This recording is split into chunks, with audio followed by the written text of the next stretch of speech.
फडणवीस साहेब, नियमित कर्जफेड करणाऱ्या शेतकऱ्यांना सुद्धा थकबाकीदार शेतकऱ्यांप्रमाणेच तुम्ही न्याय दिला पाहिजे. कारण की कर्जमुक्ती ही काळाची गरज होती.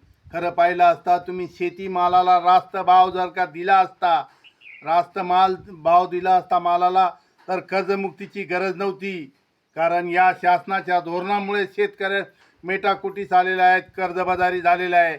आणि तुम्ही आश्वासन दिलेलं आहे, एकदा या हरिभाऊला येऊ द्या, शेतीचा 7-12 सर्व कोरा करतो. करा तुम्ही, बिंदास करा, करावं लागेल तुम्हाला. पण मी एक सांगतो, थकबाकीदार शेतकरी भावाप्रमाणेच नियमित कर्जफेड करणाऱ्या शेतकरी भावाला सुद्धा न्याय दिला गेला पाहिजे. कारण नियमित कर्जफेड करीत असताना त्यांना सुद्धा अनेक अडचणींना तोंड देऊन भूषणमारकडून नियमित कर्जफेड करून बँका किंवा संस्था या ऊर्जित अवस्थेत ठेवत असतात. यामुळे त्यांच्यावर सुद्धा अन्याय होता कामा नये. जय जवान जय. तुम्हाला व्हिडिओ आवडला असेल तर आत्ताच चॅनलला सबस्क्राईब करा आणि बेल आयकॉन प्रेस करायला विसरू नका.